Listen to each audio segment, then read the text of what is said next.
Hey, sports fans, PB&Z, sports chaos. Cheerio, it's breakfast at Wimbleton. I don't have strawberries and cream, but I do have something called the Cat's Meow from Exhibit A Breweries here in Framingham, Massachusetts, PB. It's all right. It's all right. I'd buy it again. Hey, by the way, speaking of Wimbledon, I got to ask you, the two players playing the men's tomorrow, Nick Kyrgios and Novak Djokovic, could they be possibly two of the most ridiculed, villainous sports figures ever?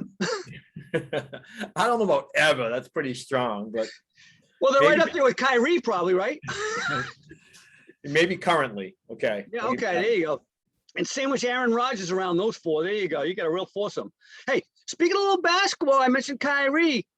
NBA trade action past week. We had the Celtics made a trade a week ago for Malcolm Brogdon, Indiana Pacers. I call him a smarter smart, meaning he plays smarter than Marcus Smart. They play the exact same way. They're kind of bulldog guys, same build. He scored 19 points a game this year, 5 boards, 5 dimes. I think he's going to be a really good fit for that team. Hopefully that means Marcus doesn't take the ball up the court all the time if Malcolm's in the game.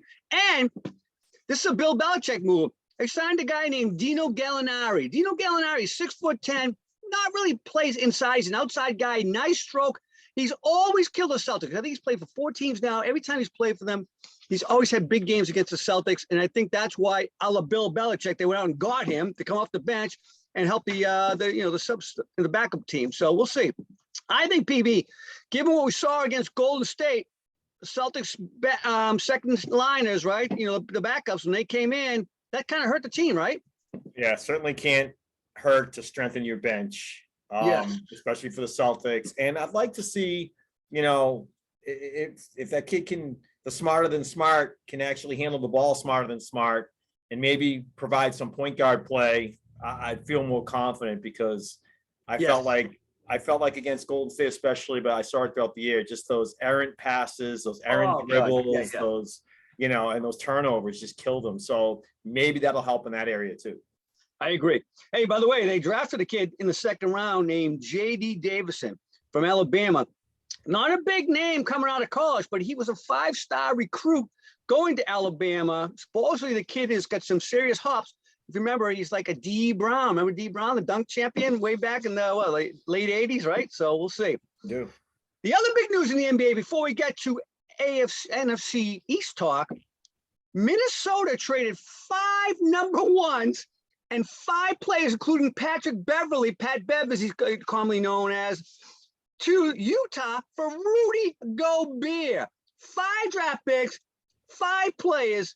Rudy Gobert, I mean, it's a great fit for them. But PB, is that what do you think about that? Yeah, I mean, to me, that's too much. That's too much. And you know what? First thing that comes to my mind is I think of another team from Minnesota that sold the farm and some type of similar deal for one player back in the, I don't know, it was probably the 80s. Late Do you remember 80s, that one? 90s, right? Like it was like 89, 91, 90, something like that. Yeah. I know where you're going with this. Go ahead. Yeah, Herschel Walker deal, right? And how did that turn out? I mean, obviously, turned out really well for Dallas. It did. Well, because the team with the assets will tend to build over time. So to me, that's like an all-in approach. Yeah. One thing we've seen though in the NBA, unlike in previous, years, I think there's a little bit more parity. I think there's some teams that can go into the finals. We've seen 1 and 2 and 3 seeds get eliminated all over the board in playoffs. So as long as you can get in, stay healthy, have a good team going into the playoffs, you certainly can win this thing in the NBA. So they have an all-in strategy. It's got to be, right? Yeah. And by the way, last week we mentioned it, Kevin Durant wanted to trade. He's still not traded yet. And this Rudy Gobert thing, I think, is going to really put some gasoline on that fire, because if you get 5 players and 5 number ones for Rudy Gobert, what do you think Brooklyn wants for Kevin Durant right now, right? A whole team. Right. And then meanwhile, you got Baker, who's a legitimate starter, albeit not a good one, but a legitimate NFL starter being traded for a 5th-round draft pick, a future conditional 5th rounder. I mean, come on, right? Yeah. I mean, I can't wait to have some conversation about that division when we talk football. Let's get into football, though. NFC East this week. PB, you like to call it the NFC Least. I have no idea why you say that. I don't get it at all. But you have your reasons. I know there's not been a repeat winner since 2003, 2004. Do I have that correct when Philadelphia did that? Yeah, and we know Dallas won the division last year, so history holds true here for the 17th, 18th, whatever, 19th year in a row. Dallas will not win that division. So let's see where we come out with our predictions here and if that's going to be true or not.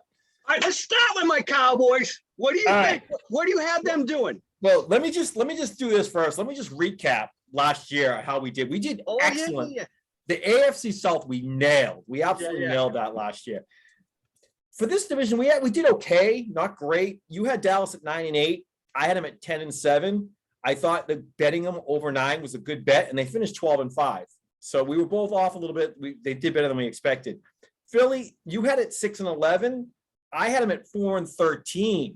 And the under over was 6.5 on them. I really thought it was going to come under. They surprised everybody and won 9 games last year. So that was the one team we didn't really hit on last year as far as under over wins. Giants, you had it 7-10. I had them at 5-12, and they finished 4-13. I did say jump on that under. Their under over was 7. Yeah. And then this one, I said bet the farm on Washington. Their under over last year was 8.5. I said there's no way in hell this team's winning 9 games. You had them at 8-9. I had them at 6-11, and they finished 7-10. So we were pretty much right in the middle on that one. But we hit 3 out of 4 on the under over total. So just wanted to recap how we did last year so our fans can follow us and maybe lay some money on some of these under over predictions. I like it. All right. Give me your thoughts on the Cowboys. How's it? So I think the Cowboys are going to have a rough start. They have some tough games to open up the season. If they can get off to a 3-3 start or even a 2-4 start is okay in my book. They coming out of that will have Detroit and Chicago, a couple popcorn games there, and then a little bit of a they have a bye, but coming out of the bye, they have Green Bay and Minnesota, both on the road. So they'll be okay. I think they're still going to be floating around 500 at that point in time. But here's how they finish off. They finish off Giants, Houston, Indy, Philly at home, and Jacksonville, Tennessee, and Washington on the road. Those 7 games, to me, are all winnable games. So I think you're going to see this team streak towards the end of the season and get back up to that 10-11 win mark. Everyone's going to be talking about them because they're going to be 500 or below come midway of the season, but I think they can pull it together. I'm going to go 10-7 right now. Their under over is 10.5 in Vegas. I've seen it at 10 in some places.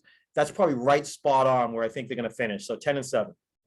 I do have concerns for my Cowboys. Their offensive line got really bad, I thought, in the last year. It's gotten injury prone. I know they drafted a kid who probably will start. We'll see what happens there. They lost Randy Gregory, but they did sign Dante Fowler. I don't know if Fowler's got anything left in his tank. If he does, that'll be a help. So I'm a little concerned. Wide receiver, they lost Amari Cooper. I don't think, and Cedric Wilson, by the way, who I thought was a pretty good number 4 receiver. So we'll see. But here's my thoughts. I'm with you. I think the 2 first games are the toughest 2 for them in that stretch that you're talking about, because it's Tampa, game number 1, but it's at home, and they got Cincinnati in game number 2, right? I say if they can split that, they're in pretty good shape. I've got them, for me, the only losses I see real logistically is the Rams at LA, Philadelphia, they're going to split with Philadelphia. I think Philadelphia's got enough juice this year. Green Bay, they got to go to Green Bay, no way. They got to go to Tennessee. I like Tennessee. You're not strong on them. I think going to Tennessee is a tough battle. So those are games they lose for sure. That's 12-5 because I think they split with Cincinnati and Tampa Bay. That's 12-5. My swing games are the Minnesota game and the Indy game. They lose those 2, they're 10-7 to your point. So those are the ones I'm a little concerned about as the swing games. Okay. So say they split those, are you going with an 11-6 record? Like, what's your final prediction here? I'm going to stay at my ceiling. I'm going to stay at 12-5. Okay. That would be a repeat from last year and a good over bet if you're sticking with Z there. Okay. How about Philly? Philly.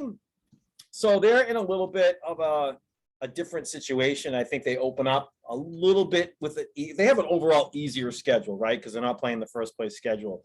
But 3 out of the first 4 games, you got Detroit, Washington, Jacksonville, Minnesota, not in that order, but those are your first 4 opponents. They should win 3 of those 4 games. Maybe they drop 1 to Minnesota. But they'll get off to the hot start, but then the opposite. They'll hit some harder games later on in their schedule. I do like the fact that Jalen Hurts is putting the weight of this team on his shoulders. I think he has the potential to do it. I don't know, sure if he'll actually execute on that. So they did get AJ Brown, of course. We got Devontae Smith in his second year. That's huge. AJ Brown with Devontae Smith is going to be huge. That is some extra weapons offensively for sure. I'm not sold on their running game. If you're going in with Miles Sanders, your number one back, to me, that's not a strong running back in this league right now. But I got this team tied for the division lead. I also have them going 10-7, and then it will come down to tiebreakers. I haven't established how that would all come out based on my wins and losses here. But one of those two teams will make the playoffs as the division winner, and I think the other one of those two teams will be out of the playoffs this year. Wow. All right. I got here for me, right? Here's what I got. I've got them losing to the Rams, splitting the Rams. No, I'm sorry. I got them losing one to Washington. They split with Washington, I think. They lose to the Cards because it's out at Phoenix. They're going to lose to Indy at Indy. They're going to lose to Green Bay. They're going to lose to Tennessee. And they're going to split with Dallas, like I said earlier. I got them a ceiling of 11-6, similar to you. But my concern is the Minnesota, and believe it or not, the Pittsburgh game and the New Orleans game as well later in the year. So I see them going as low as 8-9, but I'm 11-6. I got them at 11-6. Okay. All right. I got those two teams tied at 10-7 for that division. Okay. Let's go. What's next? Let's do Washington. They made a big deal to get Carson Wentz, your all-time favorite quarterback, as we know. Oh, my God. Yeah, I mean, I was going to say I have two words for Washington this year, Carson Wentz. I mean, that pretty much sums it up right there. You know, they do have a couple of, good receivers. McLaurin has established himself as a really good receiver. I like the kid Johan Dotson they drafted out of Penn State. I think he can help. And, of course, they have that stud Chase Young on defense. So they have some stars, but they also have a guy leading the team that's a perennial loser, and that's Carson Wentz. So they're on a franchise right now that's in disarray. There are all kinds of issues going on with their front office and everything else. I'm going to give you guys another take it to the bank under over. I've seen them at 8. I've seen them at 7.5 on some websites. This team's not winning 8 games. They're not going 8-9. So I would bet the house on the under for Washington this year. And I have them finishing at 4-13. And that's probably only because they're playing the AFC South. So they get Jacksonville, they got Houston on the schedule. I don't think they can beat Jacksonville. Maybe they beat Houston. But this team is not anywhere near where it needs to be, I think, to be successful, despite the weak division that they're in. So 4-13, I think they will be fighting for a number 1 draft pick, maybe with the Houston Texans next year. That's all because of Carson Wentz, because they have a Super Bowl caliber defense. That defensive line is probably one of the best in the NFL. Not only with Chase, but they got Montez Sweat, and they got the 2 big tackles in the middle there. I'll tell you this. I think they're probably going to be 5-12, but believe it or not, I actually could see them going as good as 9-8. I mean, they're definitely going to get swept by Dallas, in my opinion. They'll lose at least 1 to Philly, may get swept, but I got them losing at least 1 to Philly. They'll split with the Giants. They'll lose to Chicago. I mean, they'll lose to Tennessee, Green Bay. They'll lose at Indiana, and they'll lose at San Fran. Those are all definite losses. So for me, their swing games are the Minnesota, believe it or not, Cleveland, because if the Deshaun Watson mess is still going on, Jacoby Brissett against that defensive line is not going to fare well, in my opinion. So that'll be a tough game. Chicago's a swing game. It's at Chicago, and then the Philadelphia. So if they don't get swept by Philadelphia, I mean, who knows? So I think they're 5-12, but I could easily see them going 9-8 PB. Okay. Well, with Dallas at your 12 win total and Philly at 11. Someone's got to get, so I think your 5 number is more accurate, because if you have a 9 with that division would be like the best division in football if they did. That's my point. It's not as least as you think it is, my friend. But fortunately, the Giants play in that division. What do you think about them? I actually have the Giants finishing a little bit ahead of Washington, actually. Do I you have them coming really? I have them coming in at 6 because I got Washington at 4-13. Yeah, okay. So I got the Giants coming in at 6-11. That's my stealing for the Giants, by the way. 6-11 is the best I see them going. Yeah, and that's what I have them at. And I think they will make a difference if Evan Neal can play up to his caliber, right? They drafted out of Bama. And if Saquon stays healthy, that's a big question mark. If they can get a running game established there and not put so much pressure on Daniel Jones, I'm not 100% sold on that receiving core in New York. I know they drafted this kid Bellinger too as a tight end, who's right now looks like he's in line to maybe be the starter at tight end for that team over Ricky Seals-Jones. So I think they can do some stuff on offense. And then they drafted Thibodeau out of Oregon, a defensive edge rusher, right? That was a big steal for them, getting him where they got him, right? Yeah, and that's why I think this team can control games. I think if they let Daniel Jones play a Daniel Jones game, if Saquon can stay healthy, I can see this team, winning some games that you don't think they're going to win. So that's why I have them at 6-11. I'm sure the Giants want to do better than that, but that, like you said, it's kind of a ceiling, but good enough for third place in that division. My floor, which I think is the reality, is 3-14 for them. I really do. I see them losing at Tennessee, swept by Dallas, losing to Green Bay, losing a ball. They play Baltimore. None of the other NFC East teams play Baltimore. I don't know how that worked out. Philadelphia, I think they get swept by Philly. They're going to split with Washington. They're going to lose at Minnesota. Indy will run all over them, I think.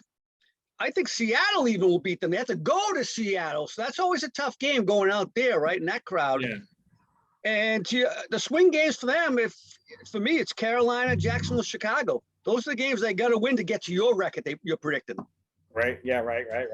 So the AFC North that's the 17th game. That's why one team's playing Cincinnati, one's playing Cleveland, one's playing Pittsburgh, and one's playing Baltimore. So that's how that works. Yeah. All right. So Baltimore is going to be that's going to be a tough.